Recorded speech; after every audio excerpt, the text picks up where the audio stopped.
This fall will mark 6 years since the massacre at Sandy Hook Elementary School. It changed the lives of people all across Connecticut, but none more so than the families of the victims. And with us today is J.T. Lewis, who lost his brother Jesse on that awful day. And Jesse, first of all, thanks for being with us. And you and I are just meeting for the first time, and my condolences to you and your family for your loss. Thank you. You lately, though, have decided that you're going to make change in the memory of Jesse. What exactly are you doing?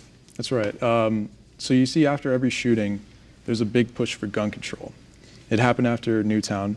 It happened, really since Columbine is when this gun control movement really started, 19 years ago, keep in mind. So every time you see, victims, families, and politicians use it as an opportunity to push gun control. And it happened more recently after Parkland, and I saw those kids go far left and start advocating for gun control. And I thought to myself, well, hold on, we've been doing this for 19 years, and we haven't really seen any accomplishments. I mean, the shootings keep happening. It feels like more so now. So I thought, what can we do? And I started looking at how can we make schools safer? How can we just attack the problem where it starts, And so that's stuff like armed guards, single entry points, metal detectors, things like that. Do you believe that armed guards at schools would help? Absolutely. If you look at Sandy Hook separately, there was no guard. The shooter literally shot down the glass and walked right in and started killing people. If you had a guard to confront him, things could have turned out differently. What about armed teachers? I know the president has called for that. Do you support that? That was, he said that in the very beginning. I think he was just trying to come up with ideas too, throwing things out there. I don't really support armed teachers because the teachers don't support having armed teachers. You need the teachers to support the idea. And I think we can get behind armed guards in schools, but arming teachers is probably never going to happen. And you've been invited to the White House to talk about school safety, correct? Mm-hmm. What was discussed? Well, so I testified to Secretary DeVos's Commission on School Safety, and I basically talked about what I thought schools could do. There was a panel. My mom talked about her program. I talked about how we can have armed guards and single entry points and have a system where students can, because in Sandy Hook and in Parkland, the shooters were known. Everyone was, said afterwards, yeah, I could have probably, I could see him as a shooter. Yeah, I think I know who it probably was. It was probably blah, blah, blah. And so if you had a system where kids can anonymously tip off, and I think there are many more now since Sandy Hook and especially Parkland, but things like that. The Sandy Hook families were united in grief in the weeks and months after what happened. Then they got together and they tried to make some changes in laws and things like that, but it's not as united now as it was then, correct? Yeah, we were pretty much only united in the very beginning, and now we've kind of all gone our own ways. Some are doing gun control, some are doing school safety like I am, some are doing the different school programs like my mom is doing with the Jesse Lewis Choose Love movement. And everyone has great intentions. It's just a matter of which one is going to be the most successful. And I believe, having safer schools in the form of armed guards, single entry points, and metal detectors is the best way. Are there any arguments among the families over the differences?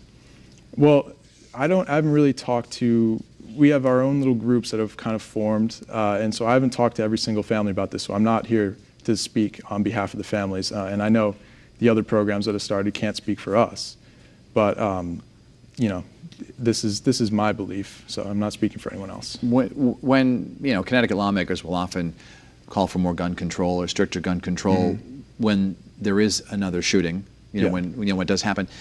What goes through your mind when you watch that on television?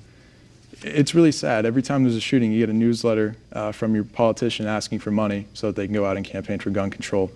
It's actually disgusting that they use these shootings as a way to do gun control. That's enough. We've seen Chris Murphy, and Blumenthal's been very nice to our family, but he does it too. It's enough with the gun control stuff. Let's stop, just take a break from that and work on school safety and how we can make schools safe. Just recently you tweeted something and it was retweeted by the president. Tell us about that. That was pretty amazing. Yeah, I tweeted that out, and I looked at my notifications. I saw retweeted by Donald J. Trump, and I was like, oh, a fan account probably, and it was him. And I looked on his timeline. It was pretty amazing. I was pretty excited in the moment. But then it turned out I got over 50,000 comments, a lot of hate from people on the left who disagreed with me. My DMs are full of death threats. Death threats? Absolutely. Did you yeah. contact police about this? I did not, because they're probably not real, but it is a serious thing, and some of the hateful comments I've received, which was disappointing, but it happens. You're 18 years old, right? I'm 18. Yeah. Did you think about a political future at all, running for office? Absolutely. Yeah. That's why I'm here. The people right now aren't going to get it done, then I'll come in and do it. What would you like to do? What would you like to run for? What do you see the path to? Yeah, your ultimate goal? You'll see me in the Oval Office at some point, for sure, either behind the desk or working in there. But yeah, it's going to happen. JT Lewis, always, great to talk with someone from Sandy Hook, and again, our condolences on you. Thank you very much. Thanks for having me. Thank you. When we come back, we'll talk with Mary Jane Foster, who's helping women who are battered, abused, and endangered. And we'll remember a Politico from Connecticut who was on this very program who died suddenly last week. We welcome your comments on Twitter, Instagram, or Facebook. We'll be right back.